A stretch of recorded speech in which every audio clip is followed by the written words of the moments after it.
Brandon, thank you so much for sitting down with us. It's my pleasure. Excellent. So, do me a favor. Tell me a little bit about CaliArms.org. So California has unique challenges and unique weapons, and so we need a unique place for Californians to sell each other their guns and to communicate with each other without fear of being censored by social media sites like they typically are. Because I'm in several gun clubs and stuff who have to tiptoe around the current regulations on social media, so they can't really express what they want to express and talk about how they want to talk about and post what they want to post. So it's a home base for Californians to buy, sell, trade, and talk about hot button issues. Okay, so tell our audience a little bit because the folks who are watching this, not many of them, or at least it's not a targeted like pro Second Amendment audience, right? So a lot of these folks are, they're wondering, okay, well, how does someone get into, or what gets them interested in, number one, becoming a gun owner, but then number two, actually into the industry. So tell us a little bit about your journey, how you got into firearms, and then how you got into the industry. So I really see it as the right to self-defense. It doesn't have to be about guns specifically when you're first getting into it. It's the ability to protect yourself, your property, and your family. And right now, a firearm is the best tool for that method. And so getting educated and participating in the firearms community, you learn from people who know a lot more than you do and a lot more than I do.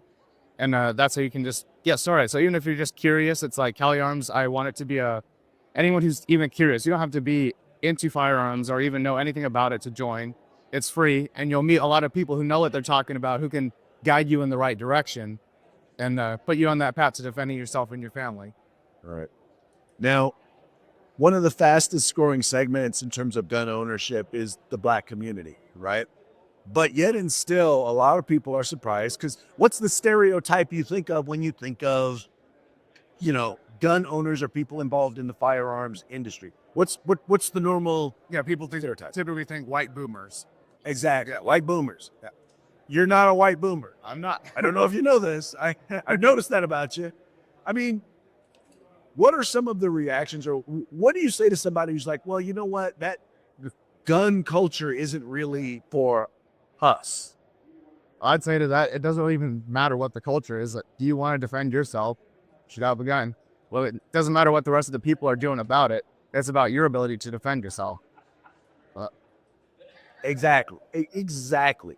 There are folks out there who believe like there should be more restrictions on firearms because, for example, they'll say that it is one of the highest causes of death for young Black males is they call it gun violence. They'll prefer to call it gun violence because guns are inanimate objects. They're not capable of violence in and of themselves. Anyway, that's a whole side thing. But what's your response to someone who says, look, we need more restrictions on guns in order to protect these young people's lives? Yeah, so almost none of that violence is happening by concealed carry holders who have permits or who have legal weapons. A lot of that is already illegal weapons. So further restricting people who already legally own guns, who legally carry guns, isn't solving that problem. It's only taking more guns away from the good guys, the people who are just trying to protect themselves, not who are trying to go gangbang or anything like that. Do you believe that the Second Amendment is treated the same as other constitutional rights? And if not, how is it treated different? It's treated differently because it's seen as like an old-fashioned target to go after. It's something that somehow slipped into the Constitution that shouldn't be there. And they're trying to do everything they can to take that away from us in many unconstitutional methods because they see it as the means justify the ends sort of thing.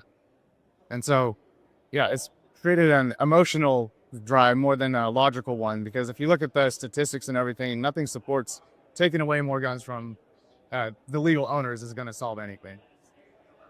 96% of firearms that are retrieved or that are found that were involved in a crime were not in the possession of the original owner, meaning having someone do a background check, it does if they're not the ones committing the crime with the gun, then what are you solving? What crime are you solving? Exactly. Now, there are folks who believe that, well, okay, well, there's a Second Amendment, but you know what? The Second Amendment doesn't really apply to us. What's your response to someone who has that attitude? I would say go buy a gun and see what happens. You'll see that you can just like anyone else. And voting to disarm yourself is not protecting you at all. You're just taking the gun away from yourself and not the person who's going to try and rob you. Whether it's with a gun or a knife or a rock, it doesn't matter. It's just another weapon. Excellent, excellent, sir. If someone were like, I'm just considering, I'm thinking about getting involved, thinking about becoming a gun owner, or maybe even I am a gun owner and I'm considering getting into the industry in one way or another. What advice would you give them? I would say just talk to people in the community. You'd be surprised how welcoming the people are because, especially given the current climate, we want more people having that interest. And so we're happy to share what we know and just talk to different people because you'll get different kinds of information from a wide range of people, even whether they're civilians or military, police. Everyone has something to offer in this. And the more you dive into it, the more you meet like-minded people and the more good information you get. Excellent. Thank you so much for sitting down with us. Oh, my pleasure. And thank you for having me. All right, you take care.